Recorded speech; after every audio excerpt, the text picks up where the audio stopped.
Good morning, ma'am. Very good morning.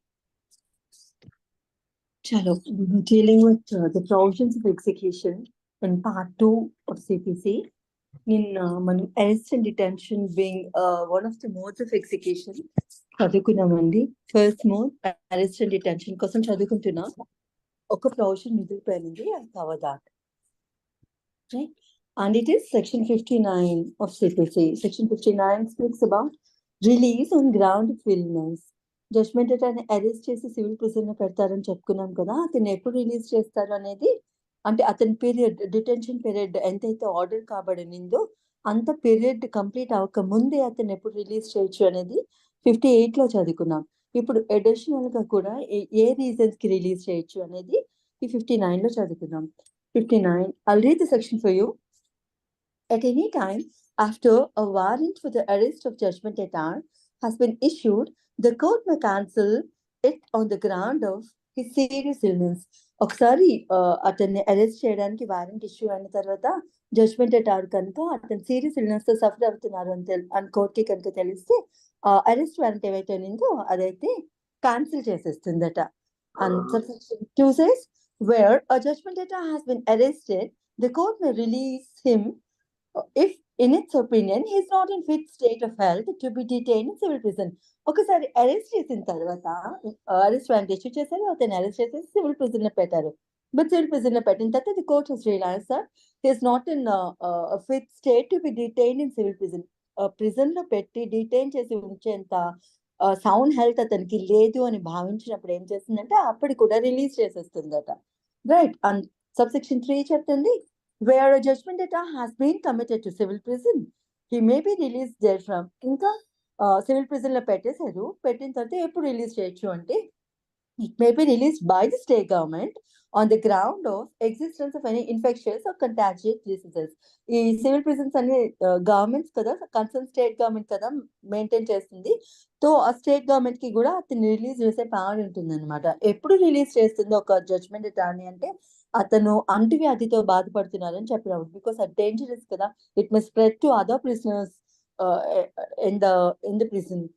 అందుకని చెప్పి అతనికి కన్ఫెక్షన్స్ కానీ అలా అంటువ్యాధి కానీ ఏదైనా ఉంది అని భావిస్తే మేము తెలిస్తే రిలీజ్ చేసేస్తుంది అనమాట అప్పుడు అతన్ని.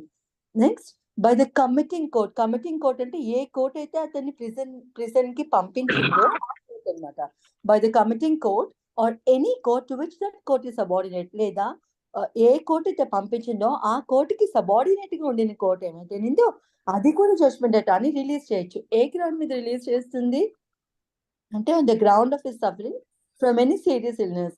ఒకటి స్టేట్ గవర్నమెంట్ రిలీజ్ చేస్తుంది, అతను కన్ఫెక్షియస్ డిసీజెస్ ఏమైనా బాధపడుతున్నాడు అంటువ్యాధులతో అనుకుంటే, సారీ కంటాజియస్, అలాంటి డిసీజెస్ తో బాధపడుతున్నాడు అని తెలిసినప్పుడు రిలీజ్ చేసేస్తుంది, స్టేట్ గవర్నమెంట్ రిలీజ్ చేస్తుంది. ఇక్కడ కోర్ట్ రిలీజ్ చేస్తుంది. కోర్టు 2 పరిస్థితుల్లోనూ, ఒకటి అరెస్ట్ వారెంట్ ఇచ్చినప్పుడు అరెస్ట్ వారెంట్ సస్పెండ్ చేసేస్తుంది, క్యాన్సిల్ చేసేస్తుంది అతనికి సీరియస్ ఇల్నెస్ ఉందని తెలిసినప్పుడు. లేదు, అరెస్ట్ చేసి సివిల్ ప్రిజన్ లో పెట్టిన తర్వాత అతనికి సీరియస్ ఇల్నెస్ వచ్చింది అని తెలుస్తుంది. అప్పుడు కోర్ట్ అయితే అతని ప్రిజన్ కి కమిట్ చేసిందో ఆ కోర్ట్ కానీ, ఆ కోర్ట్ కి సబార్డినేట్ అయిన కోర్ట్ ఏమైతే ఉంటే ఆ కోర్ట్ కానీ రిలీజ్ చేయొచ్చు అనమాట అతనికి on the ground of that serious illness. అతను ఏ హార్ట్ డిసీజ్ తో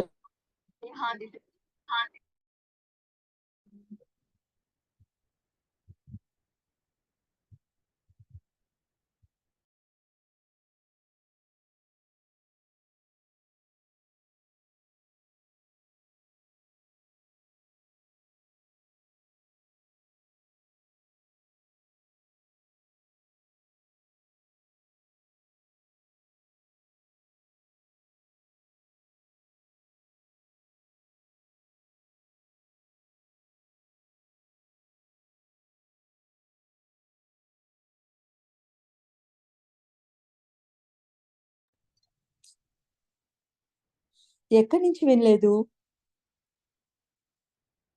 ఏ ప్రొవిజన్ నుంచి? ఏబి చెప్పుకున్నాం మేడం. ఏబియా? Subordinate court and on serious.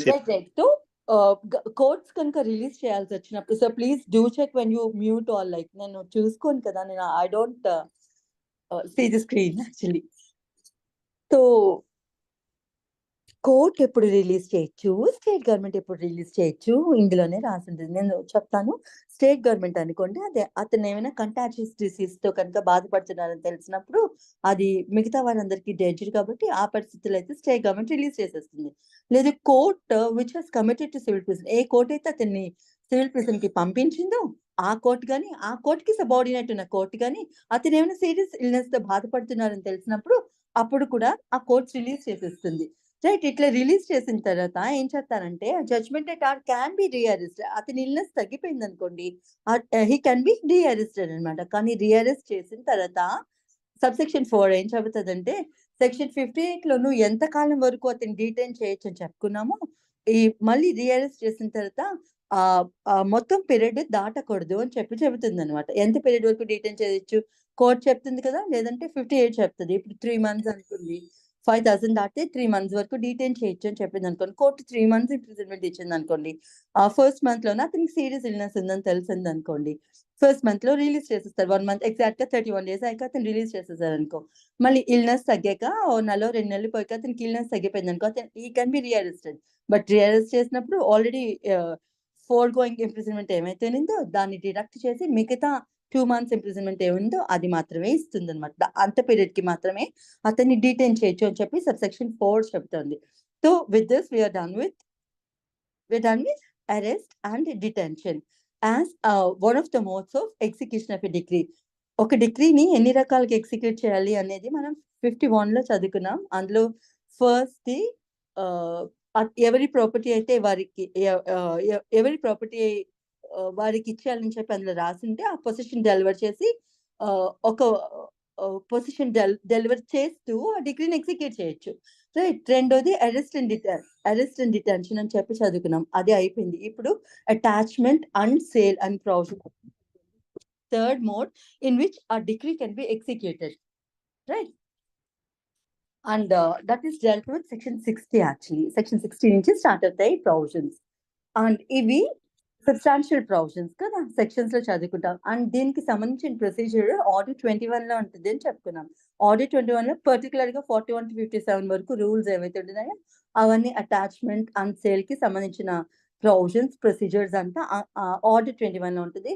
But for the time being మన సబ్స్టాన్షియల్ ప్రొవిజన్ మాత్రమే చదువుకుందాం. రైట్స్ ఏంటి, డ్యూటీస్ ఏంటి అనే భాగంలోను, ఏం చేయొచ్చు ఏం చేయకూడదు అనే అంశాల్లోను సబ్స్టాన్షియల్ ప్రొవిజన్ అయితే సెక్షన్ 60 లో చదువుకుందాం అటాచ్మెంట్ గురించి. Right. I'll read the section.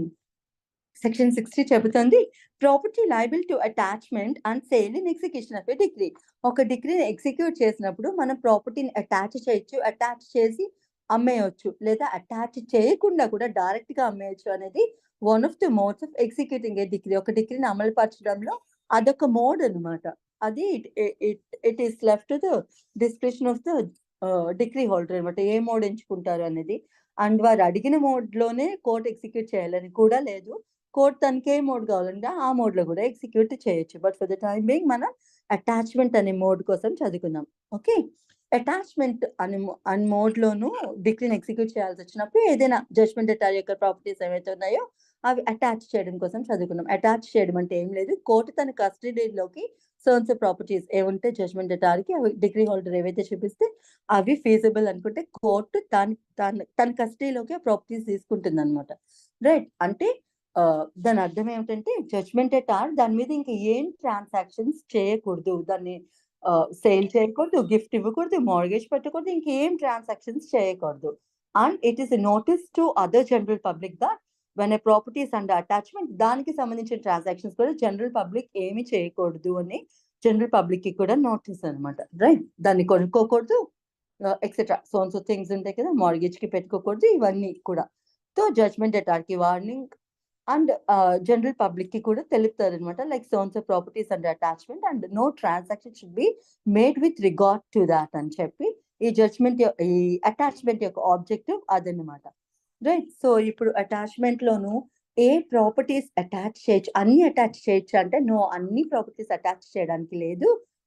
ఈసిపిసిని civil code of civil procedure ఏవైతే ఉందో కొన్ని ప్రాపర్టీస్ ని ఎగ్జామ్ట్ చేస్తుంది, కొన్ని ప్రాపర్టీస్ ని అటాచ్ చేయొచ్చు అని చెప్తుంది అనమాట. సో ఏ ప్రాపర్టీస్ ని అటాచ్ చేయకూడదని చెప్పిందో, ఏ ప్రాపర్టీస్ ని అటాచ్ చేసుకోవచ్చు అని చెప్పిందో అవన్నీ సెక్షన్ 60 లో రాసింటే చాలా డీటెయిల్ గా. దీన్ని మించి దాటి వెళ్ళడానికి ఉండదు అనమాట. Will read those provisions. ఏం చెప్తుంది? The following property is liable to attachment and sale in execution of a decree. Namely, ఏంటి అవి అంటే ఇవన్నీ అటాచబుల్ అన్నమాట. ఒకటి lands, houses and other buildings. House and other buildings లో అన్ని కేటగిరీ వచ్చేస్తాయి. Made be tent, made be దాని ఏమంటారు పెంకుటిల్లు, ఇటువంటివి వస్తాయి కదా అవి, లేకపోతే టాచ్ హౌస్, లేకపోతే బిల్డింగ్, అన్ని రకాల ఇల్లు ఇందులోకి వచ్చేస్తాయి అనమాట. అందుకే హౌసెస్ ఆర్ అదర్ బిల్డింగ్స్ అని చెప్పి పెడతారు. ఆల్ ల్యాండ్స్, అన్ని స్థలాలు, houses or other buildings, goods ఏమైనా వస్తువులు ఉంటాయి కదా అవి అనమాట. అన్ని రకాల గూడ్స్ వస్తాయి ఇందులోకి. మనీ ఎలాగా తెలుసు? డబ్బు, bank notes, cheques, bills of exchange, hundis and pronotes. Please note that this should be pronounced as handis and not hundis. Hundis కూడా ఒక kind of bill of exchange అనమాట. బిల్ ఆఫ్ ఎక్స్చేంజ్ అందరికీ తెలుసు కదా. It is nothing but a credit note అనమాట. ఇప్పుడు అందరూ business చేసే వాళ్ళు డైరెక్ట్ క్యాష్ పెట్టి చేయలేరు. డే టు డే ట్రాన్సాక్షన్స్ చేసినప్పుడు వాళ్ళు కొంచెం అప్పు బేసిస్ లో, క్రెడిట్ బేసిస్ లోను ట్రాన్సాక్షన్స్ చేస్తారు కదా. వాళ్ళు ఈ రోజు ఒక 5,000 10,000 వర్త్ గూడ్స్ కొనుక్కున్నారు అనుకోండి ఒక హోల్సేలర్ నుంచి, వారు ఏం చేస్తారంటే క్రెడిట్ నోట్ రాస్తారు, సైన్ చేస్తారు అనమాట. లైక్ సైన్ చేస్తారు. రాసేది క్రెడిటర్, ఎవరైతే అప్పిస్తున్నారో వారు అనమాట. వారు ఏం చేస్తారంటే, నేను ఒక 10,000 వర్త్ ప్రాపర్టీ నేను మీ దగ్గర నుంచి తీసుకున్నాను, గూడ్స్ తీసుకుంటాను, ఇవి అమ్మేసిన తర్వాత ఎంత మీకు ఎంత మనీ ఇవ్వాలి, సో కాల్డ్ 10,000 1 week లోకి ఇచ్చేస్తాను అని చెప్పి పర్టికులర్ గా రాసి ఇచ్చారనుకోండి. ఇవన్నీ క్రెడిట్ ట్రాన్సాక్షన్స్ అవుతాయి అన్నమాట. అట్లా డే టు డే లైఫ్ లోను చాలా క్రెడిట్ ట్రాన్సాక్షన్స్ ఈ బిజినెస్ లో జరుగుతూ ఉంటాయి. దాని నిమిత్తం ఈ బిల్ ఆఫ్ ఎక్స్చేంజ్ అనేది ఇష్యూ చేస్తారనమాట. అది క్రెడిటరే రాస్తారు. ఎవరైతే అప్పిస్తున్నారో ఆ బిజినెస్ లో గూడ్స్ వారు రాస్తారనమాట. లైక్ సోన్స్ పర్సన్ ఇంత వర్త్ ప్రాపర్టీ తీసుకుంటున్నారు, ఈ సోన్స్ డేట్ కి నేను అడగగానే నాకు గాని కన్సల్ట్ నేను చెప్పిన వ్యక్తికి గాని ఆ డబ్బు చెల్లించగలరు అని చెప్పి వారు రాస్తారనమాట. వారు రాస్తే ఈ సోకాల్ డెటార్ ఎవరైతే ఉండినారో వారు సంతకం పెడతారనమాట. And that is bill of exchange. ఆ hundi is one of bill of exchange అనమాట. పూర్వకాలంలోనూ గుడ్ ఓల్డ్ డేస్ లోను హండీస్ ఉండేవి. దాని తర్వాత బిల్ ఆఫ్ ఎక్స్చేంజ్ ప్రాచుర్యంలోకి వచ్చింది అనమాట. రైట్. ఇది ఫారిన్ ట్రేడ్స్ జరిగినప్పుడు మోస్ట్లీ హండీస్ అనేవి వాడేవారు. అది కూడా క్రెడిట్ ట్రాన్సాక్షన్ అనమాట. డబ్బు వస్తే మటుకు క్యారీ చేయలేరు కాబట్టి అది రిస్కీ థింగ్. కాబట్టి ఇదివరకు సీస్ లో కదా బిజినెస్ జరిగేది, ఆన్ సీస్ కదా. తో డబ్బు క్యారీ చేయడం అంటే ఫారినర్స్ మన కంట్రీకి వచ్చి కొనుక్కోవడం, మన కంట్రీ నుంచి ఫారిన్ వెళ్ళి ఆ గూడ్స్ అమ్ముకోవడం, కొనుక్కోవడం, ఇలాంటివన్నీ చేసి తీసుకొచ్చినప్పుడు మనీ క్యారీ చేయడం ఇబ్బంది. అప్పట్లో సీ రాబర్స్ ఉన్నారు కదా. ఐ డోంట్ నో, నాకు తెలుగులో తట్టట్లేదు, దాన్ని ఏమంటారు, సముద్రపు దొంగలు. యాక్చువల్లీ వాళ్ళు ఎక్కువ ఉండేవారు కదా, పైరేట్స్. వాళ్ళు వచ్చి అట్లా ఏమైనా లూటీ చేస్తారని చెప్పి వాళ్ళు మనీ క్యారీ చేసేవారు కాదు, ఆ పర్టికులర్ నోట్స్ క్యారీ చేసేవారు అనమాట. రైట్. క్రెడిట్ ట్రాన్సాక్షన్ ఆ నోట్ తీసుకెళ్లి వేరే వాళ్ళకి ఇస్తే ఆ డబ్బు వాళ్ళు కన్సర్న్ ప్లేస్ లో ఇచ్చేసేవారు అనమాట. So this apart all kinds of negotiable instruments can be attached అనమాట. may it be check, may it be a bill of exchange, may it be hundi, may it be pronote, ఏవైనా సరే వీటిని మనం negotiable instruments అని పిలుస్తాం కదా. So all negotiable instruments can be attached అనమాట. So bills of exchange, hundis, pronotes అవి attach చేయొచ్చు. Government securities are nothing but government ఎప్పుడైనా సరే తనకి గవర్నమెంట్ రిలేటెడ్ కంపెనీస్ ఏమైనా ఉన్నాయనుకోండి, గవర్నమెంట్ కి ఆ పర్టికులర్ గవర్నమెంట్ కంపెనీకి డబ్బు కావాలి అని చెప్పి భావించినప్పుడు అవి సెక్యూరిటీస్ ఇష్యూ చేస్తుంది అనమాట. Those are nothing but it will be in the form of bonds అనమాట. ఓకే. జీసెక్ బాండ్స్ అని షార్ట్ కట్ లో పిలుస్తాం, గవర్నమెంట్ సెక్యూరిటీ బాండ్స్ అని. అవి ఏంటంటే మనం గవర్నమెంట్ కి ఇచ్చే అప్పు అనమాట. They are not shares. Like share holders అయితే నేను ఇదివరకు చెప్పాను. షేర్ హోల్డర్స్ అంటే they will be partly owner of a particular company అనమాట. బట్ ఇది ఏమిటంటే మనం షేర్ హోల్డర్స్ కాదు, అప్పిస్తాం. దాని నిమిత్తం అది పీరియాడికల్ ఇంట్రెస్ట్ అవి ఇస్తూ ఉంటుంది. అండ్ సర్టెన్ పీరియడ్ తర్వాత ఎంతో ఒక సమ్ అష్యూర్ చేస్తుంది అనమాట. ఆ అష్యూర్డ్ సమ్ విత్ ఇంట్రెస్ట్ కలిపి ఇచ్చేస్తుంది, లేదా వితౌట్ ఇంట్రెస్ట్ దాన్ని మల్టిప్లై చేసో ఎంతో కొంత అడిషనల్ అమౌంట్ వేసి అది ఇచ్చేస్తుంది. These are called as government securities. Right. So ఆ గవర్నమెంట్ సెక్యూరిటీస్ అటాచ్ చేయొచ్చు, బాండ్స్ అటాచ్ చేయొచ్చు, అదర్ సెక్యూరిటీస్ ఫర్ మనీ, ఇంకా ఏమైనా లైక్ గోల్డ్ బాండ్స్ ఇలాంటివన్నీ ఉంటాయి అనమాట. అటువంటివి కూడా అటాచ్ చేయొచ్చు. డెట్స్ అటాచ్ చేయొచ్చు. ఇప్పుడు ఈ జడ్జ్మెంట్ డెటార్కి ఇంకెవరైనా అప్పు ఇవ్వాలనుకోండి, ఆ అప్పును కూడా అటాచ్ చేయొచ్చు అనమాట. Right. Shares in the corporation, corporations ఉంటాయి కదా, కార్పొరేషన్ లో కనుక షేర్స్ ఏమైనా ఉంటే నేను చెప్పాను షేర్స్ ఆర్ క్యాపిటల్, లైక్ మనకి ఓనర్షిప్ ఉంటుంది particular very meagre percentage of ownership ఉంటుంది అనమాట, depending on the shares we purchase. So అలాంటి షేర్స్ కూడా అటాచ్ చేయొచ్చు, right. And same as herein after mention all other saleable properties, movable or removable, be attached, belonging to the judgment debtor, or over which, or the profits of which he has, or disposing power which he may exercise for his own benefit, whether the same be held in the name of the judgment debtor or by some other person in trust for him on his behalf. ఇంకా ఏం attach చేయొచ్చు ఈ పైన చెప్పినవన్నీ కాకుండా ఇంకా ఏం attach చేయొచ్చు అంటే ఆల్ సేలబుల్ ప్రాపర్టీస్, అమ్మ దగ్గర ప్రాపర్టీస్ ఏమైతే ఉండినాయో జడ్జ్మెంట్ డెటార్కి subject to the forthcoming provisions. ఇంకా ఈ చట్టంలోను లేకపోతే ఇంకా ఈ ప్రొవిజన్ లోను ఏ ప్రాపర్టీస్ అయితే అటాచ్ చేయకూడదని చెప్తారో ఆ ప్రొవిజన్స్ కి అనుగుణంగా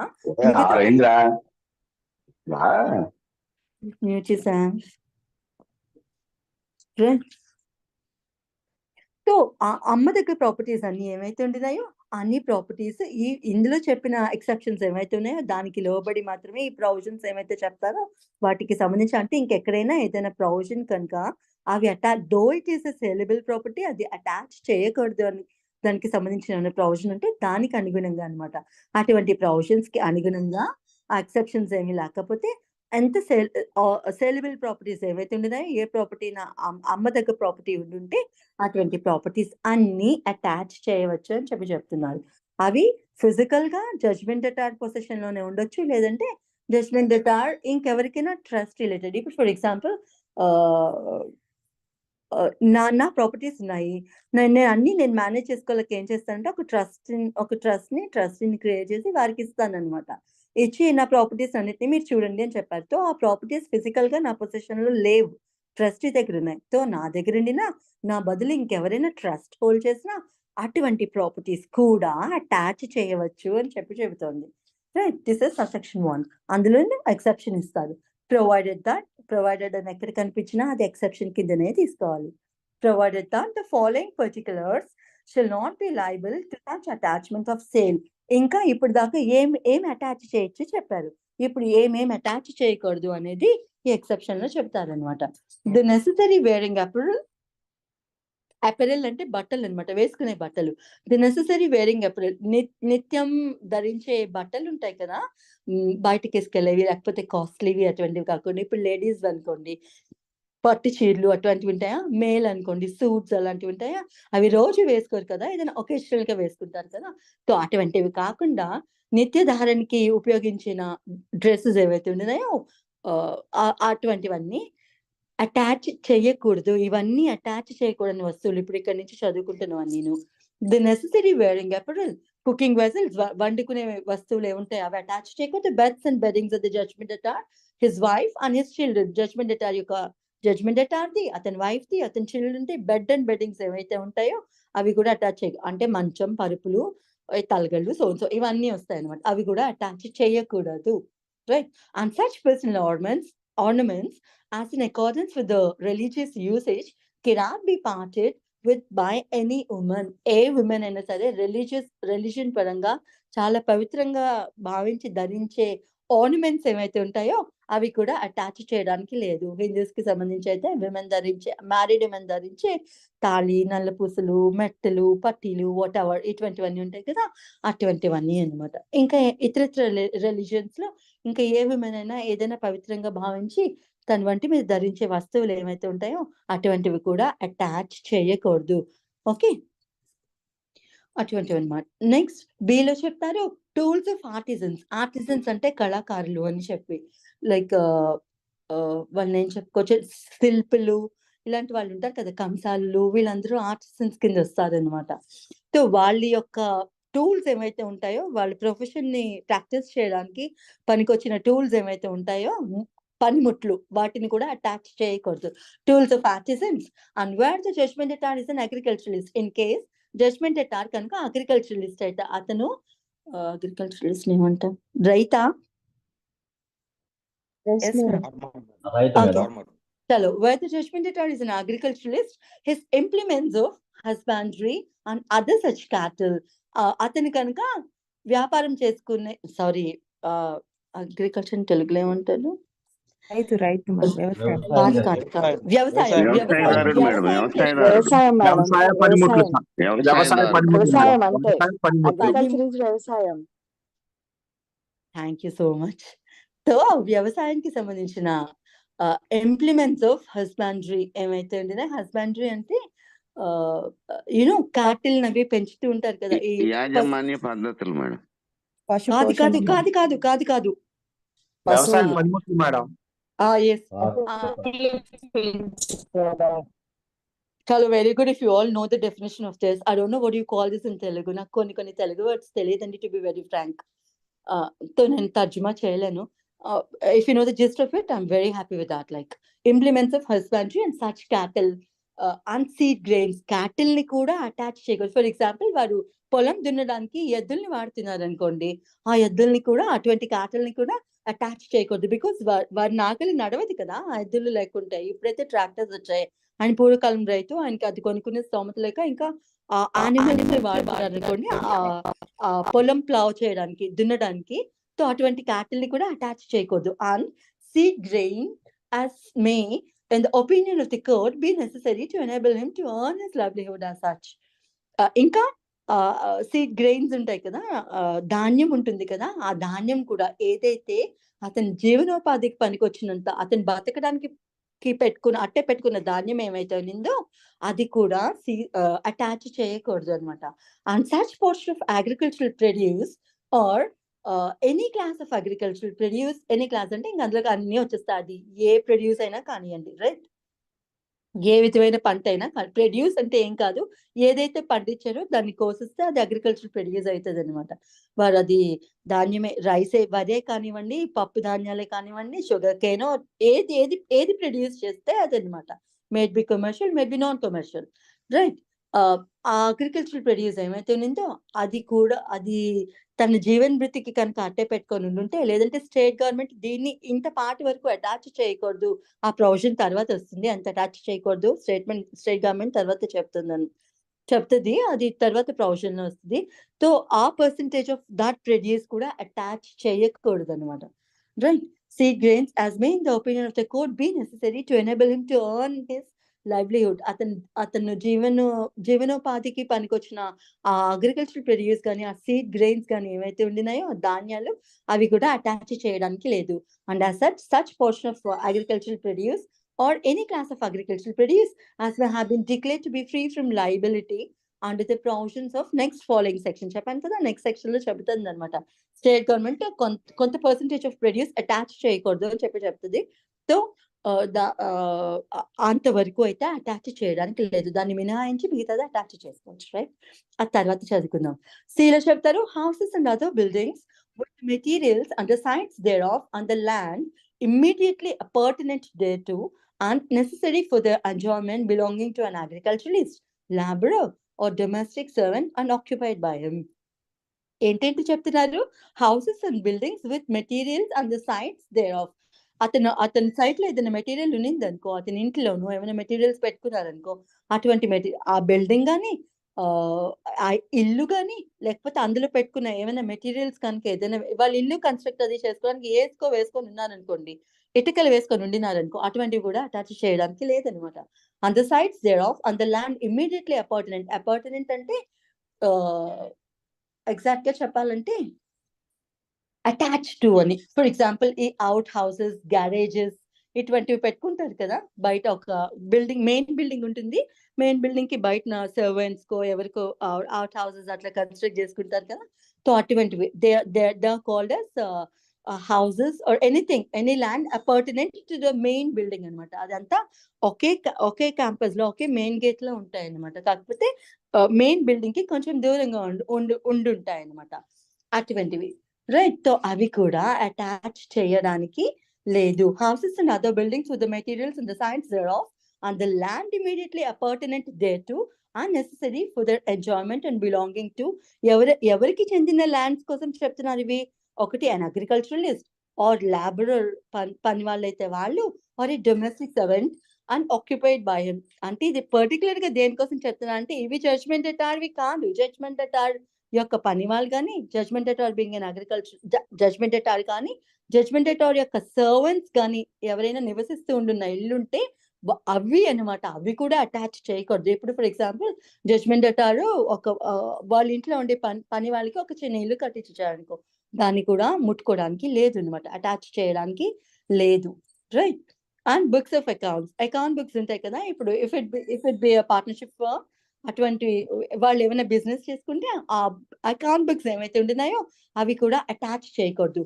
mere right to sue for damages, అంటే డ్యామేజెస్ కోసం సూ చేసే రైట్ నాకు ఉంది, ఏదైనా రైట్ కలిగి ఉంది అని అనుకో, ఆ రైట్ అయితే నేను మళ్ళీ అటాచ్ చేయడానికి కుదరదు. ఫర్ ఎగ్జాంపుల్ నాకు ఒక వ్యక్తి ఏ అనే వ్యక్తిని బి అనే వ్యక్తి డిఫేమ్ చేశారనుకో, ఏ జడ్జ్మెంట్ ఎట్టారనుకోండి, ఇప్పుడు ఏకి రైట్ ఉంటుంది డిఫమేషన్ సూట్ లేకపోతే ఒక డిఫమేషన్ సూట్ ఫైల్ చేసి డ్యామేజెస్ క్లెయిమ్ చేయడానికి కదా. అది అతను వేయాలి, అదంతా నడవాలి, అది ప్రూవ్ అవ్వాలి, అతనికి కాంపెన్సేషన్ డ్యామేజెస్ రావాలి. అది ఇంకా రాలేదు, అది ఎప్పుడో జరిగే ఛాన్సెస్ ఉన్నాయి. ఆ రైట్ నేను ఆ రైట్ నేను అటాచ్ చేయండి నాకు, ఎందుకంటే అతను ఫ్యూచర్ లో డిఫమేషన్ సూట్ వేస్తారు, అతనికి ఎలానో కాంపెన్సేషన్ వస్తుంది, ఆ వచ్చిన కాంపెన్సేషన్ నేను వాడుకుంటాను అని చెప్పి డిగ్రీ హోల్డర్ అడగడానికి లేదనమాట. సో అలాంటి mere right to sue for damages ఏమైతే ఉందంటే జస్ట్ రైట్, అది ఇంకా రైట్ ఉత్పన్నమైంది, ఇంకా ఏం సూట్ అది ఏం ఫైల్ చేయలేదు అనమాట. సో అటువంటి రైట్ కూడా అటాచ్ చేయడానికి లేదు. Right. Any right of personal service, already personal services ఏవైతే ఉంటున్నాయి, for example judgement debtor బిఎస్ సింగర్ అనుకోండి, వారి ఆ సింగింగ్ రైట్ కూడా అటాచ్ చేయడానికి ఉండదు. లేదు ఈజ్ ఎ పెయింటర్ అనుకోండి, ఇలాంటి పర్సనల్ ఏమైనా డాన్సర్ అనుకోండి, అవైనా సరే అటువంటి పర్సనల్ థింగ్స్ ఏమైతే ఉంటున్నాయో పర్సనల్ రైట్స్ అవి అటాచ్ చేయడానికి లేదు. అంటే అటాచ్ చేయడం ఇన్ ది సెన్స్ వారు ఇంకెక్కడ పర్ఫార్మ్ చేయకూడదు. రైట్. లేదంటే నేను అడిగినప్పుడు నాకు మాత్రమే వాడు పర్ఫార్మ్ చేయాలి, ఇలాంటివి ఏమైనా అట్లా పెడుతూ అటువంటి రైట్ ఆఫ్ పర్సనల్ సర్వీసెస్ ఏవైతే ఉంటున్నాయో వారు ఎక్కడైనా ఇలాంటివి ప్రాక్టీస్ చేసుకోవచ్చు కదా. వారు ఎక్కడైనా if he being a singer, dancer, painter, something else, అతని పర్సనల్ ట్రేట్స్ ఇంకెక్కడైనా చూపించుకొని దాని నుంచి ఎర్న్ చేసుకోవచ్చు కదా. అటువంటి రైట్ ఏమైతే ఉందో ఆ రైట్ కూడా అటాచ్ చేయడానికి లేదు. And then G says stipends and gratuities allowed to pensioners, the government or any local authority or any other employer or payable out of the service of family pension fund notified in the official gazette of the central government or the state government in this behalf, and political pensions. సరే ఏం చెప్తున్నారు simple గా అంటే stipends గ్రాట్యుటీస్ attach చేయడానికి లేదు. వారు state government employee అయినా, central government employee అయినా, ఇంక ఇతర ఏ కార్పొరేషన్స్ ఎంప్లాయీస్ అయినా సరే వారి స్టైపెండ్స్ కానీ గ్రాట్యుటీస్ కానీ అటాచ్ చేయడానికి లేదు. రైట్. అండ్ దెన్ చెప్తుంది domestic servants whether payable in money or kind. ఇప్పుడు జడ్జ్మెంట్ ఎటార్కి పని వాళ్ళు ఉన్నారనుకోండి, వాళ్ళకి ఇవ్వడానికి కొంచెం డబ్బులు జీతాలు ఇవ్వడానికి కొంచెం డబ్బులు అట్టే పెట్టుకున్నారనుకోండి, అటువంటి జీతాలకి అట్టే పెట్టిన డబ్బు కూడా పే చేసే వేజెస్ కి ఉండిన డబ్బు కూడా అటాచ్ చేయడానికి లేదనమాట. రైట్. అంటే డొమెస్టిక్ సర్వెంట్స్ అంటే ఇంట్లో పనిచేసే వాళ్ళు, లాబరర్స్ అంటే బయట మనం చేయించుకుంటాం కదా, వాళ్ళకి ఇచ్చే వేజెస్ ఏవైతే ఉంటున్నాయో అవి కూడా అది క్యాష్ లోనే ఇవ్వనివ్వండి, లేదంటే కైండ్ లో ఇవ్వనివ్వండి. కైండ్ లో ఇవ్వడం అంటే నేను అగ్రికల్చరలిస్ట్ అనుకోండి, నా కింద కొంచెం పని వాళ్ళని ఎంగేజ్ చేసుకున్నాను అనుకోండి, వాళ్ళకి నేను డబ్బులు ఇవ్వను, దాని బదులు అగ్రికల్చర్ ప్రొడ్యూస్ ఇస్తారు, 4 బస్తాలు 5 బస్తాలు ధాన్యం ఇస్తాను. So cash or in kind pay చేయడానికి, వాళ్ళ వేజెస్ రూపంలో పే చేయడానికి పెట్టుకున్న అవి ఏమైతే ఉంటున్నాయో అవి కూడా అటాచ్ చేయడానికి లేదు. Right. Salary, and this is very important, like salary to the extent of the first 1,000 rupees and 2/3 of the remainder in execution of a decree other than a decree for maintenance. In case judgement authority pass అయింది, maintenance decree కాకుండా ఇతర ఏమైనా degrees అయితే, and అతను salary holder అనుకోండి, అతను ఎక్కడైనా శాలరీకి work చేస్తున్నాడు అనుకోండి, ఏదైనా గవర్నమెంట్ ఫామ్ లో అలాంటి దాంట్లో, అప్పుడు అతని శాలరీ అటాచ్ అయితే చేయొచ్చు. కానీ there is a ceiling on that. ఎంత అటాచ్ చేయకూడదు అంటే అతని శాలరీలోను ఫస్ట్ 1,000 రూపీస్ డిడక్ట్ చేసేయాలి. రైట్. ఆ ఫస్ట్ 1,000 రూపీస్ అయితే అటాచ్ చేయకూడదు. ఇంకా మిగిలిన అమౌంట్ ఏవైతే ఉందో అందులో 2/3 ఆఫ్ ద అమౌంట్ కూడా అటాచ్ చేయకూడదు. ఫస్ట్ 1,000 ఎందుకు పెడతారు ప్రతిదాన్ని అంటే, అతని సాలరీ 1000 రూపీసే అనుకోండి. పూర్వకాలంలో జీతాలు తక్కువ కదా, ఇది 19th సెంచరీ కోడ్ కదా. సో అప్పట్లో 1000 రూపాయలు అంటే చాలా ఎక్కువ. అప్పుడు అతని జీతం 1000 రూపాయలు, 1100, 1200 అనుకోండి. 1000 రూపాయలు మీరు తీసేస్తే వాళ్ళు ఏమైపోతారు? అందుకని చెప్పి first 1000 rupees, this is my personal assumption, okay? I don't have any authenticated information on this. I assume this. So first 1000 rupees అయితే డిడక్ట్ చేసి మిగతా శాలరీ ఏమైతే ఉందో అందులో మళ్ళీ 2/3 ఆఫ్ ద అమౌంట్స్ కూడా డిడక్ట్ చేసిస్తారు. అది అవైతే అటాచ్ చేయకూడదు అనమాట. ఫస్ట్ 1000 రూపీస్ డిడక్ట్ చేయక 2/3 ఎంత అయితే ఉందో అది కూడా అటాచ్ చేయరు. మిగిలిన పోర్షన్ ఏమైతే ఉందో అది మెయింటెనెన్స్ కాకుండా ఇతరత్ర ఏదైనా డిగ్రీలో కనుక అయి ఉంటే అటాచ్ చేయవచ్చు. I'll give you an example for this. For example, judgement debtor salary 10,000 రూపాయలు అనుకోండి, రైట్? ఆయన ఒక గవర్నమెంట్ ఆర్గనైజేషన్ లో వర్క్ చేస్తున్నారు. అతనికి 10,000 రూపాయలు శాలరీ వస్తుంది మంత్కి. 10,000లోను ఫస్ట్ 1000 రూపీస్ ఎక్స్క్లూడ్ చేసేస్తారు, అవే అటాచ్ చేయరు. 10,000లో 1000 రూపాయలు తీసాక 9,000, 9,000లో మళ్ళీ 2/3 కూడా అటాచ్ చేయరు. 2/3 is obviously 6,000 రూపీస్ కదా, ఆ 6,000 రూపీస్ కూడా అటాచ్ చేయరు. సో ఈ 6,000 ప్లస్ 1,000, ఆ 7,000 రూపీస్ మెయింటెనెన్స్ కాకుండా ఇతరత్ర డిగ్రీస్ లోను అటాచ్ చేయరు. ఆ రెస్ట్ ఆఫ్ ది 3,000 ఏమైతే ఉండినాయో అవైతే attachable portion of salary. And ఇది ఏ డిగ్రీస్ కి అయితే అటాచ్ చేయొచ్చు, ఇది మెయింటెనెన్స్ కాకుండా. అంటే ఇప్పుడు మెయింటెనెన్స్ కట్టమని వస్తుంది కదా, తల్లిదండ్రులు అడిగిందో, భార్య అడిగిందో, పిల్లల కోసం అడిగిన మెయింటెనెన్స్ ఉంటాయి కదా, అటువంటి డిగ్రీ కాకుండా ఇతరత్ర ఏ డిగ్రీస్ అంటే, ఫర్ ఎగ్జాంపుల్ ప్రొనోట్ సూట్ ఉంది. ప్రొనోట్ సూట్ ఇతనికి డిగ్రీ హోల్డర్ ఫేవరబుల్ గా డిగ్రీ వచ్చింది. ఇప్పుడు జడ్జ్మెంట్ డెటార్ కి అగైనెస్ట్ గా వెళ్ళాలి. అతనికి శాలరీ తప్ప ఇంకా ఏమి ఇతరత్ర ప్రాపర్టీస్ ఏం లేవనుకోండి. ఇప్పుడు శాలరీ మీదకి అటాచ్మెంట్ కి వెళ్తారు అనమాట.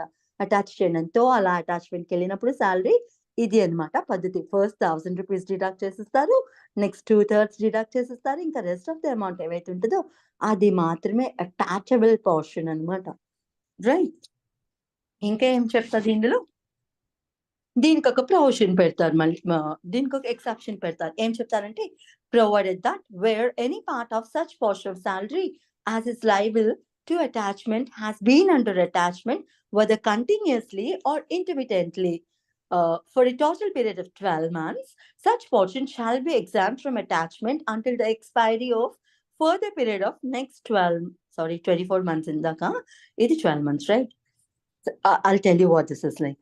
ఎక్సెప్షన్ లో ఏం చెప్తున్నారంటే, అతను ఏ పోర్షన్ ఆఫ్ సాలరీ అయితే అటాచబుల్ అని చెప్పారో అది కనుక ఒక డిగ్రీలోను for a period of 24 months attachment లో ఉంది అనుకోండి, రైట్? 24 months అంటే కరెక్ట్ గా ప్రతి నెల డిడక్ట్ చేసి ఉండక్కర్లేదు. ఇంటర్మీడియట్లీ అంటే ఒక 2 నెలలు అతని సాలరీ కలెక్ట్ చేస్తారు, ఒక నెల 2 నెలలు గ్యాప్ ఇస్తారు, మళ్ళీ ఇంకొక 2 నెలలు కలెక్ట్ చేస్తారు. అట్లా ఇంటర్మీడియట్ అంటే బ్రేక్ ఇచ్చారు అనమాట, రైట్? సో అట్లా అయినా కలెక్ట్ చేయొచ్చు, లేదా కంటిన్యూస్ గా ఫర్ ఆల్ ది 24 months అతని శాలరీని అటాచ్ చేసిన తర్వాత డిడక్ట్ అవుతూనే వస్తుంది అనుకోండి. అప్పుడు ఇక్కడ ప్రొవిజన్ ఏం చెబుతుందంటే, 24 months అయిపోయిన తర్వాత నెక్స్ట్ 12 months కి అతని ప్రాపర్టీని అతని శాలరీని అటాచ్ చేయకండి అని చెబుతుంది అనమాట. It's clear warning, like for the period of next 12 months కి అతని శాలరీని అయితే తాకడానికి లేదట. బికాస్ ఎందుకంటే ఆయనకి ఏమైనా మెడికల్ ఎక్స్పెన్సెస్ ఉండొచ్చు వాళ్ళ ఇంట్లోనూ, ఇంకేమైనా అప్పులో, బాధలో, ఖర్చులో ఇంకేమో ఉండొచ్చు కదా. కంటిన్యూస్ గా అటాచ్ చేస్తే పోతే వాళ్ళు బతకాలి కదా, ఏ పాపం ఎంత అప్పు ఉండినా సరే. అందుకని చెప్పి ఈ వెసులుబాటు అయితే ఇస్తారనమాట. ఫస్ట్ 24 months కి కంటిన్యూస్ గా కానీ ఇంటర్మీడియట్ 24 months కి అయితే ఏదైనా శాలరీ అటాచ్ అయ్యి ఉంటే నెక్స్ట్ 12 months ని ఎగ్జాంప్ట్ చేయండి. మళ్ళీ ఇక్కడ ఇంకొకటి ఏం చెప్తారంటే, మళ్ళీ అటాచ్ అంటే 12 months తర్వాత గ్యాప్ ఇచ్చిన తర్వాత 1 year గ్యాప్ ఇచ్చిన తర్వాత మళ్ళీ అటాచ్ చేసుకోండి అని చెప్తుంది. కానీ దీనికి సంబంధించిన ప్రొవిజన్ ఏమిటంటే, if it is in the same degree, మళ్ళీ అదే డిగ్రీలోను కనుక అటాచ్ చేయాల్సి వచ్చినప్పుడు ఏదైతే ఆల్రెడీ అటాచ్ చేసిన ప్రాపర్టీస్ ఉన్నాయో, అటాచ్ చేసిన పోర్షన్ ఆఫ్ సాలరీ ఉందో మళ్ళీ రీఅటాచ్ చేయడానికి కుదరదు అని చెప్తారు. అంటే దేర్ ఇస్ నో రీఅటాచ్మెంట్ అనమాట. If it is in the same decree, like for example pronote suit లోను ఒక 24 months కి ఇతని సాలరీని అటాచ్ చేసేసి ఉండినారు అనుకోండి, రైట్? మళ్ళీ 24 months అయిపోయిన తర్వాత 12 months గ్యాప్ ఇవ్వమన్నారు, కలెక్ట్ చేయకూడదు అని చెప్పారు. 12 months అయిపోయిన తర్వాత మళ్ళీ నెక్స్ట్ మంత్ లోను వీరిని ఆ ప్రాపర్టీ శాలరీని అటాచ్ చేయదలుచుకున్నారు అనుకోండి, సేమ్ డిగ్రీలోను సేమ్ డిగ్రీకి సంబంధించి మళ్ళీ ఇది అటాచ్మెంట్ అడుగుతున్నారు అనుకో, అట్లా చేయడానికి లేదు, రీఅటాచ్ చేయడానికి లేదు. ఇట్లా సేమ్ డిగ్రీలో కాక వేరే డిగ్రీస్ లో అయితే అటాచ్మెంట్ అంటే 12 months పీరియడ్ దాటిపోయిన తర్వాత ఇంక ఇతర ఏమైనా డిగ్రీస్ ఉన్నాయనుకోండి, అతనికి మీన్ ప్రాఫిట్స్ ఏదో అతనికి ఎగెనెస్ట్ గా వచ్చింది అనుకోండి సూట్ లోను పే చేయమని, వాటి నిమిత్తం అయితే మళ్ళీ అటాచ్ చేయొచ్చు ఇంకొక 24 months కి అతని శాలరీ. ఇది క్లియర్ గా ఉందా అండి? Clear ma'am. అంటే Yes, నాకు తెలుసు yes. 99% ఆఫ్ పర్సన్స్ కి తెలుసు, ఎవరైనా ఫ్రెషర్స్ ఉంటారేమో I have explain Yes, this, ma'am. Right? Clear. So is this clear? Yes, Clear, madam. ma'am.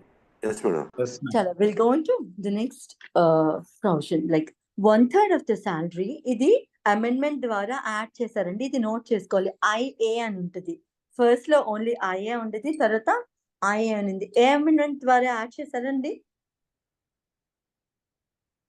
1956, right? అందులోనూ ఒక సవరణ ద్వారా ఇందులో ఇది యాడ్ చేయడం జరుగుతుంది అనమాట. ఏం చెప్పింది? 1/3 of the salary in the execution of any degree for the maintenance. ఇందాక ఏం చెప్పుకున్నాం? మెయింటెనెన్స్ కాక ఏ డిగ్రీస్ అయినా అయ్యి ఉంటే ఆ డిగ్రీస్ లోను ఫస్ట్ 1000 రూపీస్ ఎక్స్క్లూడ్ చేయండి, తర్వాత 2/3 రూపీస్ ఎక్స్క్లూడ్ చేయండి, రెస్ట్ ఆఫ్ ద పోర్షన్ ఏమైతే ఉందో అది అటాచ్ చేసుకోండి అని చెప్పారు. ఏ డిగ్రీస్ లో? మెయింటెనెన్స్ కాక ఇతర డిగ్రీస్ లో అని చెప్పారు. మరి మెయింటెనెన్స్ డిగ్రీస్ లో ఎంత అటాచ్ చేయాలి అని చెప్తే ఇది చెప్తున్నారు, 1/3 of the salary in execution of any degree for maintenance. Maintenance లో అయితే అతని సాలరీ ఎంతైతే ఉందో అందులో కంప్లీట్ గా 1/3 అటాచ్ చేసుకోవచ్చు. ఈ ఫస్ట్ 1000 డిడక్ట్ చేయాలి, ఇలాంటివి ఏమీ లేవన్నమాట, రైట్? సో ఇక్కడ మెయింటెనెన్స్ సారీ 1/3 మినహాయించి మిగతా 1/3 మినహాయించి మిగతాది అంటే 2/3 వరకు అటాచ్ చేయొచ్చు అనమాట. ఎందుకు అంటే 1/3 ఇతని పర్సనల్ సబ్సిస్టెన్స్ కి వదిలేస్తారు, ఆ 2/3 ఏవైతే ఉండినాయో అవి ఫ్యామిలీ మెయింటెనెన్స్ కి కొంచెం ఖర్చులు ఎక్కువ పడతాయి కదా, అందుకని ఈ పోర్షన్ ఎక్కువ ఉంటుంది అనమాట. 2/3 ఆఫ్ ద పోర్షన్ అయితే మెయింటెనెన్స్ డిగ్రీస్ లోను అటాచబుల్, 1/3 మాత్రం ఎగ్జామ్షన్ ఇస్తారా, 1/3 మాత్రం అటాచ్ చేయడానికి లేదు మెయింటెనెన్స్ డిగ్రీలో. For example, if a person salary is 9,000 rupees and అతనికి ఎగెనిస్ట్ గా మెయింటెనెన్స్ డిగ్రీ, వైఫ్ ఏదో మెయింటెనెన్స్ ఫైల్ చేశారు అనుకోండి, తన పిల్లల్ని పోషించడానికి అని కోర్ట్ మెయింటెనెన్స్ ఇచ్చింది అనుకోండి, సో ఇప్పుడు 9,000 రూపీస్ లోనే అతని సాలరీ ఎంత అటాచబుల్ పోర్షన్ ఉంటుంది అంటే 2/3 అంటే 6,000 వరకు అటాచబుల్ పోర్షన్. 1/3 అతని సబ్సిస్టెన్స్, 1/3 అంటే 3,000 కదా, అతని సబ్సిస్టెన్స్ కి వదిలేస్తారు అనమాట. అది బతకడానికి అతని ఖర్చులకి ఆ 3,000 రూపాయలు వదిలేసి మిగతా 2/3 పోర్షన్ ఏమైతే ఉంటాయో అది మెయింటెనెన్స్ డిగ్రీలో అంతవరకు అమౌంట్ అయితే అటాచ్ చేయవచ్చు అనమాట. సో ఎగ్జామ్టెడ్ అమౌంట్ మనం ఇక్కడ అన్ని ఏమైతే అటాచ్ చేయకూడదు చదువుకున్నాం కాబట్టి 1/3 పోర్షన్ ఆఫ్ ద సాలరీ అయితే అటాచ్ చేయకూడదు if it is maintenance decree, right? ఇంతనే, ఇది క్లియర్ కదా? Yes, madam. Clear, ma'am. Thank you. Clear. Thanks for the confirmation. We'll go into the other portion. ఇంకా జైలో చెప్తున్నారు, the pay and allowances of persons to whom the Air Force Act of 1950, Army Act and Navy Act of so and so years, ఆ act ప్రకారం ఏవైనా pay కానీ allowance pay కానీ allowances కానీ ఇస్తున్నారు అనుకోండి, పెన్షన్స్ కానీ అటువంటివి ఏమీ తాకడానికి లేదు. ఎయిర్ ఫోర్స్ లోను, నావీలోను, ఆర్మీలోను వర్క్ చేస్తున్న పర్సనల్స్ యొక్క pay and allowances of pensions, వాళ్ళకి వస్తున్న పెన్షన్స్ ఏవైతే ఉంటాయో, పే ఉంటుందో, అలవెన్సెస్ ఉంటాయో, అవి ఏమీ తాకడానికి లేదు అనమాట. Pay, allowances, pension is different from the salary. You have to know this, right? వారికి అదనంగా ఇస్తున్న అలవెన్సెస్ ఉంటాయి కదా, అవి అయితే అటాచ్ చేయకూడదు. Made be allowance of TA, DA, housing allowance, children's education allowance, ఇలాంటివన్నీ ఉంటాయి కదా, అటువంటివి అయితే అటాచ్ చేయడానికి లేదనమాట, right? Quickly going into the other provision, all compulsory deposits and other sums in or derived from any fund to which the Provident Funds Act for the time being applies, insofar as are declared by the said act not to be liable for attachment. ఏదైనా provident fund act లోను certain provisions ఏమైతే చెప్తాయంటే, ఈ provident fund నిమిత్తం collect చేసిన certain deposits ఏమైతే ఉంటాయో, compulsory deposits, వాటిని అయితే తాకకండి అని చెప్పి ఆ పర్టికులర్ ప్రావిడెంట్ ఫండ్స్ యాక్ట్ చెబితే అవి కూడా అటాచ్ చేయడానికి లేదు, right? And nextly, all deposits and other sums in or derived from any fund to which the Public Provident Fund Act same provision applies insofar as the declared by the said act not to be liable to attachment. ఇలా Provident Funds Act వేరే, Public Provident Funds Act వేరే. Public Provident Funds Act కూడా అందులో ఏమైనా provisions ద్వారా ఈ particular compulsory deposits అయితే తాకకండి అని చెప్తే అటాచబుల్ కాదు అని చెప్తే అవి కూడా అటాచ్ చేయడానికి లేదు అనమాట, right? And then all monies payable under policy of insurance, life insurance ఇలాంటివి ఉంటాయి కదా, ఏ ఇన్సూరెన్స్ అయినా సరే లేదు ఓన్లీ లైఫ్ ఇన్సూరెన్స్ లేండి. లైఫ్ జడ్జ్మెంట్ ఎటాడ్ కనుక ఏమైనా లైఫ్ ఇన్సూరెన్సెస్ చేసుకుంటే అటువంటివి కూడా ఏం తాకడానికి లేదు, right? And the interest of a lessee of a residential building to which the provisions of law for the time being enforced relating to the control of rents and accommodation apply. ఈ rents ఏవైతే ఉన్నాయో ఈ లెస్సీకి సంబంధించినవి అటువంటివి కూడా ఏం interest of the lessee అయితే ఏమి తాకడానికి ఉండదు. ఫర్ ఎగ్జాంపుల్ ఒక లెస్సీ ఒక ఇన్స్టెడ్ ఆఫ్ ఫ్రెండ్స్ ఇవి కొన్ని ప్లేసెస్ లో జరుగుతాయి కదా, ₹1,00,000 2,00,000 వాళ్ళకి క్యాపిటల్ కింద ఇచ్చేస్తారు. వాళ్ళు ఇచ్చి ఇంకా దాని నుంచి డిడక్ట్ చేసుకొని మేము మంత్లీ రెంట్స్ అయితే ఇవ్వము అని చెప్తారు కదా. సో అటువంటి అమౌంట్స్ ఏమైతే ఉంటున్నాయో అవి కూడా they not suppose to be attached అనమాట, because they refundable to the lessee. Lessees run out the rents కి ఇలాంటి వాళ్ళు ఎవరైతే ఉంటారో టెనెంట్స్ ఉంటారు కదా, అలాంటి వాళ్ళు అనమాట. So the interest of that particular lessee also can not be attached. వారికి ఆ ఇంటి మీద ఏమైనా హక్కు నిందనుకోండి, ఏమైనా పార్ట్లీ అగ్రిమెంట్స్ ఏమైనా రాసుకున్నా అనుకో, even that also cannot be attached అనమాట, right? And then any allowance forming part of emoluments is nothing but salary and other allowances anamata. The allowance forming part of emoluments of any servant of the garment servants antaru kada, వాళ్ళకి వస్తున్న allowances ఏవైనా అనమాట. Allowances is always different from salary, please note this, right? వాళ్ళకి వస్తున్న allowances ఏమైతే ఉంటున్నాయో అవి ఎవరివి ఏదైనా గార్మెంట్ సర్వెంట్ అయినా or of any servant of a railway కంపెనీలో వర్క్ చేస్తున్న పర్సన్ ఎవరైతే ఉండినారో, లేదంటే ఏదైనా లోకల్ అథారిటీలో వర్క్ చేస్తున్న పర్సన్ ఎవరైతే ఉండినారో వారికి గవర్నమెంట్ పే చేస్తున్న అలవెన్సెస్ ఏవైతే ఉండినాయో అవైతే తాకడానికి లేదు, అటాచబుల్ కాదు అవి. which the appropriate government may by notification the official gazette declare to be exempt from attachment. ఆ particular government, made be central government, made be state government, అదేమైనా ఒక నోటిఫికేషన్ ద్వారా ఈ ప్రాపర్టీస్ అయితే ఈ అలవెన్సెస్ అయితే నాట్ అటాచబుల్ అని చెప్పితే అటువంటివి కూడా అలాంటి అలవెన్సెస్ కూడా ముట్టుకోవడానికి లేదనమాట. And any subsistence grant or allowance made to any servant under such suspension లో ఉండగా కూడా అతనికి ఏమైనా అలవెన్సెస్ వస్తే ఇంకా అవి కూడా తాకడానికి లేదనమాట, right? And then an expectancy of succession by survivorship or other mere contingent of possible right or interest. ఇవన్నీ మనం section 6 of TP Act లో చదువుకుంటాం. mere right to దానికి we have a particular word for that. ఇప్పుడైతే మర్చిపోతాను నేను. కాదు you have a particular word for that, I'm not getting it. So కొన్ని వర్డ్స్ స్ట్రైక్ అవ్వండి టైంకి. సో ఇవేంటంటే అటువంటివి అంటే future interest, future possibility of succession ఏమైనా కనుక ఉండుంటే, అంటే ఒకరు చనిపోతే వారి తాలూకా ఆస్తులు నాకు వస్తాయనే పాసిబిలిటీ ఏవైతే ఉంటాయో అలా అటువంటివి కూడా అటాచ్ చేయడానికి లేదు. ఇది వరకు సర్వైవర్షిప్ కాన్సెప్ట్ ఉండేది అనమాట. అంటే ఏమిటంటే ఒక వ్యక్తి head of the institution family ఎవరైతే ఉంటున్నారో కర్త మేడ్ బి అనదర్ పర్సన్, అటువంటి వ్యక్తి కనుక చనిపోతే నెక్స్ట్ సర్వైవింగ్ హెడ్ మెంబర్ ఎవరైతే ఉండినారో వారైతే ఆ ట్రాన్సాక్షన్స్ చూసేవారు అనమాట. వారు నెక్స్ట్ కర్త అయి ఉండేవారు. సో అలాంటి వారసులు కాదండి, వారసులు కేటగిరీలోకి రానివారు. ఫ్యూచర్ ప్రాపర్టీ సక్సెషనిస్ట్ అంటారు. అంటే ఫ్యూచర్ లోను నాకు ఆ ప్రాపర్టీ వచ్చే ఛాన్సెస్ ఉంటాయి. ఫర్ ఎగ్జాంపుల్ ఏ అనే వ్యక్తి ఉన్నారు, ఏ అనే వ్యక్తికి వాళ్ళ తండ్రి చనిపోతే తండ్రి తాలూకా ఆస్తులన్నీ ఈ బీయింగ్ ద ఓన్లీ సన్ అతనికే వస్తాయి అనే ఎక్స్పెక్టెన్సీ ఏమైతే ఉన్నిందో, అటువంటి వచ్చే రైట్ ఏమైతే ఉన్నిందో అది అయితే అటాచబుల్ కాదు అని చెప్తారు. ఎందుకంటే తండ్రి అక్కడికి ఇవ్వకపోవచ్చు, ఆ కొడుకు మీద కోపం వచ్చి వేరే ఏ ఆర్ఫెన్కో దానికో రాసేయచ్చు. సో అతనికి ష్యూర్ గా వస్తుంది అని లేదు కదా. సో దీన్ని we call it as spes succession. అంటే ఆ సక్సెషన్ వస్తుంది, నేనే వారసుని అయిపోతాను, ఆ ప్రాపర్టీ అంతా నాకే వచ్చేస్తుంది అనే ఎక్స్పెక్టేషన్ ఏమైతే ఉంటుందో we call it spes succession. ఆ సెక్షన్ 6 of TP Act లో చదువుకుంటాంలేండి. 6Aలో మోర్ పర్టికులర్లీ అది అక్కడ వదిలేసండి. తో అటువంటివి ఏవైతే ఉన్నాయో ఆ ఊహాగానాల తాలూకా రైట్స్ అవి కూడా అటాచబుల్ కాదు. తో వారికి వచ్చే అవకాశం ఉండినా అటువంటిదైతే అటాచ్ చేయడానికి లేదనమాట. అంటే ఫ్యూచర్‌లోనూ ఈ జడ్జ్‌మెంట్ డెటార్‌కి ఆ ప్రాపర్టీ వచ్చేస్తుందండి. ఆ రైట్ అయితే అటాచ్ చేయండి అని చెప్పి అడగడానికి లేదు అనమాట. Right? And then right to future maintenance. Yes, future maintenance కూడా అంటే నేను రేపొద్దు జడ్జ్‌మెంట్ డెటార్ ఏదైనా మెయింటెనెన్స్ కేసుకుంటే ఆ మెయింటెనెన్స్ వచ్చే అవకాశాలు ఉండుంటే అటువంటివి కూడా అటువంటి రైట్ కూడా అటాచ్ చేయడానికి లేదనమాట. రైట్? లేదు ఆల్రెడీ వస్తున్న మెయింటెనెన్స్ ఉందనుకోండి, అరేట్స్ ఆఫ్ మెయింటెనెన్స్ ఉందనుకోండి, అంటే వారికి ఆల్రెడీ మెయింటెనెన్స్‌కి వేసుకున్నారు.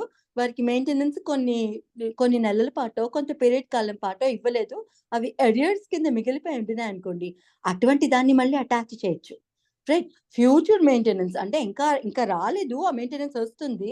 ఇతను క్లెయిమ్ చేయలేదు. క్లెయిమ్ చేయొచ్చు. లేకపోతే ఇంకా మెయింటెనెన్స్ ఆర్డర్ చేశారు. ఇంకా ఆ మెయింటెనెన్స్ రాలేదు. అటువంటివి ఏవైనా సరే ఫ్యూచర్ మెయింటెనెన్స్ ఏదైనా సరే అటాచ్ చేయడానికి లేదు. బికాస్ అది రావచ్చు, రాకపోనివ్వచ్చు. అందుకనమాట. పే చేసే వ్యక్తి చనిపోయారనుకో అది రాకపోవచ్చు కదా! ఇటువంటి సెకంస్టాన్సెస్ ఏమైనా ఉంటాయని రైట్ టు ఫ్యూచర్ మెయింటెనెన్స్ అయితే అటాచ్ చేయడానికి లేదు. కానీ అరియర్స్ ఆఫ్ మెయింటెనెన్స్ అయితే అటాచ్ చేసుకోవచ్చు. Right? Any allowance declared by any Indian law to be exempted from liability to attachment in sale or execution of a decree. ఏదైనా Indian law ఒక డిక్రీని execute చేస్తున్నప్పుడు సేల్‌లో ఇది అటాచ్ చేయడానికి కుదరదు అని చెప్పి ఇంక ఇతరత్రా ఏదైనా లా చెబితే అది కూడా అటాచ్ చేయడానికి లేదు. రైట్? లేదు అంటే హలో ఇప్పుడు sale. Yes. Madam, insurance LIC అదే లైఫ్ ఇన్సూరెన్స్ అటాచ్ చేయకూడదు అన్నారు. కానీ చేయకూడదండి. జేడిఆర్ ఈ ఎంఓపి మోటార్ వెహికల్ యాక్సిడెంట్ ద్వారా వచ్చే ఇన్సూరెన్స్ ని అటాచ్ చేయొచ్చా జేడిఆర్ కి? జనరల్‌గా ఇక్కడ లైఫ్ ఇన్స్యూరెన్స్ కోసం చెప్తారు. Other than that they can be attached ఏమో. బట్ మోస్ట్‌లీ చేయరండి. ఇన్సూరెన్స్ ఓన్లీ ఇన్సూరెన్స్ అన్నారా? ఇక్కడ But- only particularly life insurance అని చెప్తారు గానీ, బట్ అటువంటివి కూడా చేయరు. అందుకే చెప్తారు ఇతరత్రా ఏ లా అయినా సరే దట్ కెనాట్ బి అటాచ్డ్ అని చెప్తే it cannot be attached. Right? చేయరు అటువంటివి కూడా. అంటే జేడిఆర్ కి ఎంఓపి లో ఇన్సూరెన్స్ వస్తుంది. సో దాన్ని లేదు, అటాచ్ అటాచ్ చేయరండి. చెయ్యరు. ఓకే ఓకే థ్యాంక్ ఇంకా next provision, where the judgment debtor is a person liable for the payment of land revenue, any movable property which under any law for the time being applicable to him is exempt from sale for the recovery of an arrears or rent. అతను ఏమైనా rents కడుతూ ఉండినప్పుడు అతనికి left over produce ఏమైతే ఉండిందో అటువంటిది కూడా movable property కనుక ఏదైనా ఉండుంటే అటువంటివి కూడా అటాచ్ చేయడానికి లేదనమాట. And then ఇంకా explanations లో we have few explanations here, like 6 explanations to be in particular.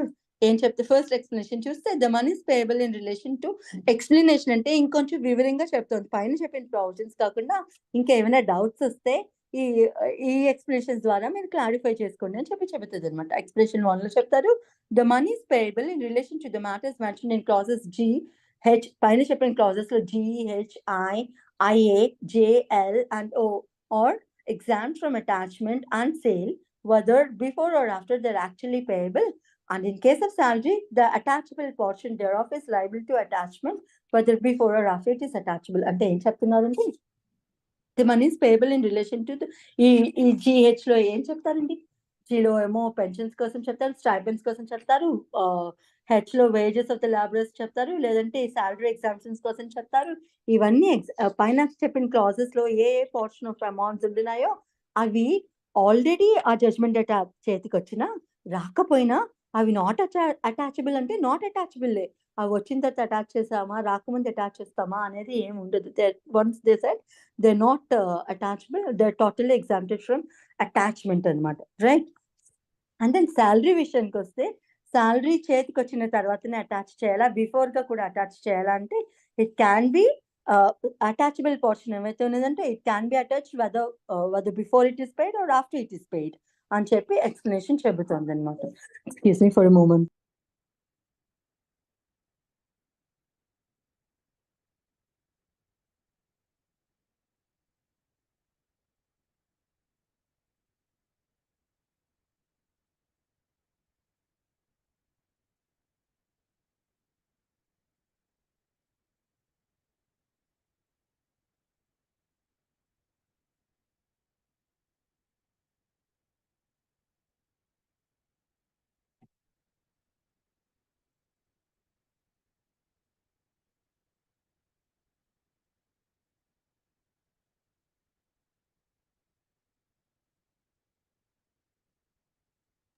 Sorry my kids are getting late to school.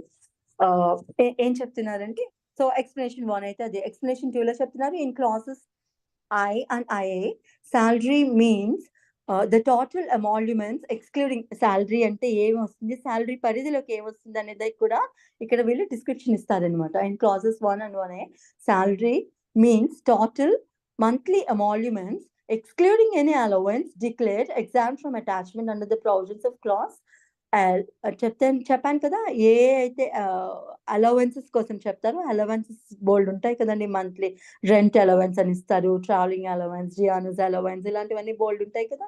So salary అంటే అవి ఎక్స్క్లూడ్ చేయగా మిగతా అమాల్యుమెంట్స్ ఏమైతే ఉంటున్నాయో, మిగతా పేమెంట్, వాటిని మాత్రమే శాలరీ అని కన్సిడర్ చేయాలని చెప్తున్నారు అనమాట. రైట్.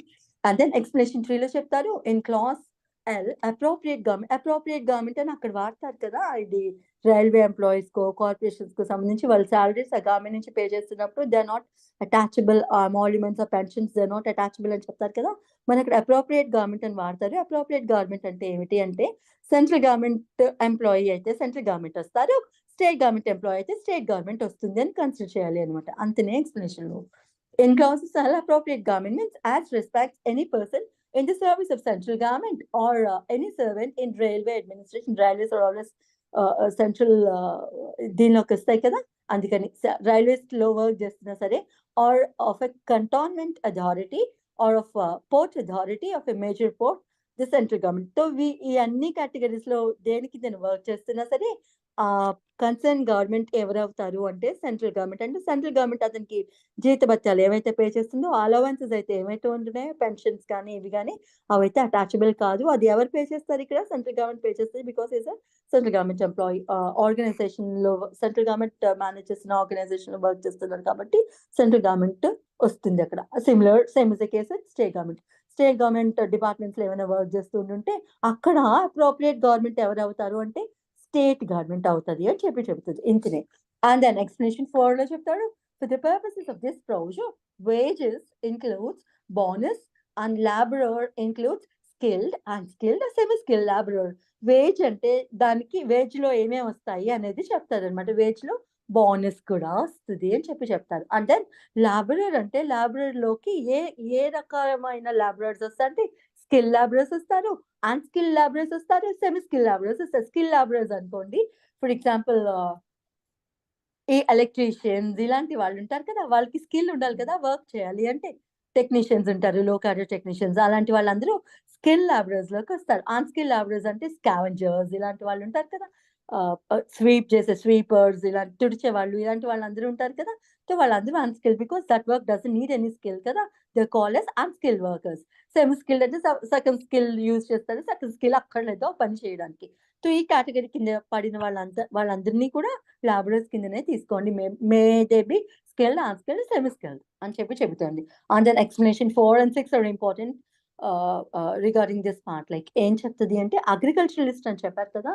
ఏంటమ్మా, probably 5 to 10 minutes more I'll be there. Okay, for the purposes of this provision, the expression agriculturalist means, agriculturalist అని మనం అక్కడ చదువుకున్నాం కదా, అగ్రికల్చరలిస్ట్ అనే నిర్వచనం కింద ఎవరెవరు వస్తారు అనేది ఇక్కడ చెప్తుంది అనమాట. For the purposes of this provision, the expression agriculturalist means a person who cultivates land personally. ఆ వ్యక్తి స్వయాన పొలం దున్నితే అతన్ని అగ్రికల్చరలిస్ట్ అని పిలవచ్చు. And who depends for his livelihood mainly on the income derived from the agricultural land. లేదు, agriculture వ్యవసాయ భూముల నుంచి ఏదైతే ఇన్కమ్ జనరేట్ చేసి దాని మీదే బ్రతుకుతున్న వ్యక్తి ఎవరైతే ఉండినారో వారిని కూడా అగ్రికల్చరలిస్ట్ అనే పిలుస్తాం. వెదర్ వారు ఆనర్డ్ కావచ్చు, అంటే ఆ అగ్రికల్చరల్ ల్యాండ్ కి వాడు ఆనర్డ్ కావచ్చు, టెనెంట్ కావచ్చు, వారు అద్దెకి తీసుకొని దాన్ని లీజ్ కి తీసుకొని దున్నుకుంటున్నారేమో దాన్ని, లేదు యాజ్ ఎ పార్ట్నర్, అంటే సగం పంట నువ్వు దున్నుకో, సగం పొలం నువ్వు దున్నుకో, సగం పొలం నేను దున్నుకుంటాను, ఏమైనా పార్ట్నర్షిప్ ఫామ్ లో అయినా అటువంటి పనులు, అటువంటి ఏదైనా ఉందనుకో ఆ పార్ట్నర్ కూడా. ఆర్ అగ్రికల్చరల్ లాబరర్ ని కూడా అగ్రికల్చరలిస్ట్ గానే, అంటే వ్యవసాయ పనులకి సంబంధించి ఏమైనా ఆయన అలాంటి వర్క్ చేస్తూ ఉండుంటే అగ్రికల్చరల్ లాబరర్ ని కూడా అగ్రికల్చరలిస్టే అని చెప్పి పిలుస్తారనమాట. తో ఈ provisions, A attachable and non attachable things related provisions అన్ని ఈ పర్సన్స్ అందరికి వర్తిస్తాయని చెప్తారనమాట. And for the purposes of explanation 5, an agriculturalist shall be deemed to cultivate land person. సరే, పైన పర్సనల్ గా దున్నుకుంటున్న వ్యక్తి ఎవరైతే ఉండినారో అతను అగ్రికల్చరలిస్ట్ అని తీసుకోండి అని చెప్పారు కదా. మరి పర్సనల్ గా దున్నుకోవడం అంటే ఏమిటి అనే దానికి కూడా నిర్వచనం ఇస్తారనమాట ఇక్కడ. ఇఫ్ ఈ cultivates land by his own labour, అతనే స్వయాన దున్నుకుంటున్నాడు, స్వయం కృషితో, what ever it may be, right, అతని చేతులతో అతనే దున్నుకుంటున్నాడు అనుకోండి. లేదు, by the labour of any member of his family, వాళ్ళ ఫ్యామిలీ మెంబర్ సహాయంతో దున్నుకుంటున్నారు అనుకోండి, భార్యో పిల్లలో ఇంకెవరైనా రిలేటివ్ సహాయంతో దున్నుకుంటున్నారు అనుకోండి, yes, he'll be considered as an agriculturalist. లేదా by servants or laborers on wage payable in cash or in kind, అనుకోండి. ఇప్పుడు వారు కూడా అంటే వారికి పని వాళ్ళని పెట్టుకునే స్తోమతని వారిని పెట్టుకొని దున్నిస్తున్నారు అనుకోండి, స్టిల్ అతన్ని కూడా అటువంటి వ్యక్తిని కూడా అగ్రికల్చరలిస్ట్ అనే పిలుస్తారు అనమాట. By the servants or labourers on wages, wages ని తెలుగులో ఏమంటారు, రోజు కూలీ అన్నమాట.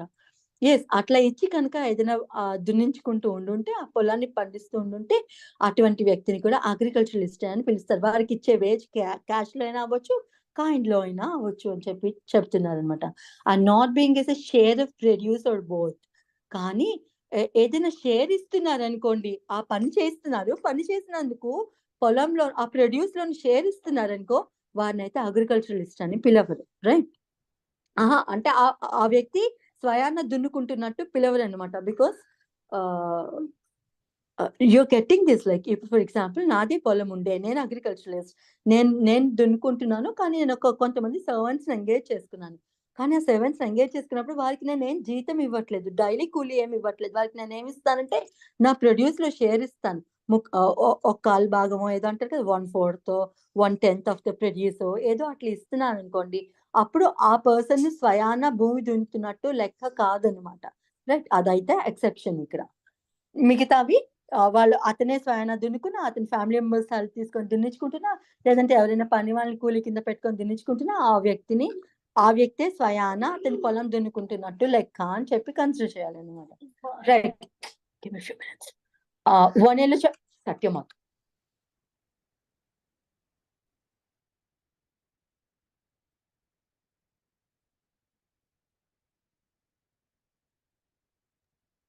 Sorry, very sorry.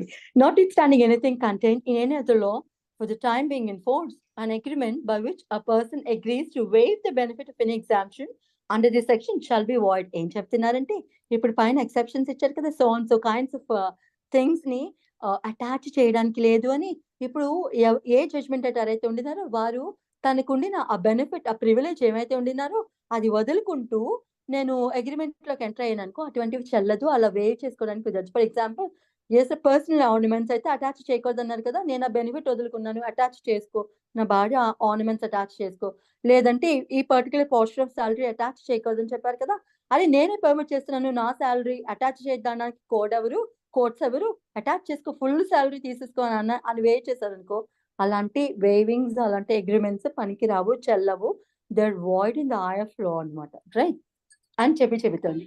Nothing in this section shall be deemed to exempt houses or other buildings with the materials on the sites thereof and the lands immediately appurtenant thereto are necessary for their enjoyment from attachment or sale in execution of a decree for rent of such house. ఈ tenants ఉండిన ఇల్లులు ఏవైనా ఉండినా అనుకోండి, అటువంటివి ఏమి immediate గా attach చేసి వాడిని వెకేట్ చేయ, అటువంటి వాటికి ఇదైతే వర్తించదు అని చెప్తుంది అనమాట. అంటే కొన్ని హౌసెస్ ఎగ్జామ్టెడ్, కొన్ని బిల్డింగ్స్ ఎగ్జామ్టెడ్ అని చెప్తుంది కదా, అటువంటి వాటిలో టెనెంట్ ఎవరైనా ఉండుంటే వారు ఉన్నారు కదా అని చెప్పి దాన్ని ఎగ్జామ్ట్ చేయడానికి లేదు, దాన్ని అయితే అటాచ్ చేసుకోవచ్చు అని చెప్తారు. దిస్ ఇస్ అబౌట్ అటాచ్మెంట్ అండి. I'll deal with the provisions 61 నుంచి రేపు చదువుకున్నాం. I'm getting late. Okay, hope you people have don't have any other doubts.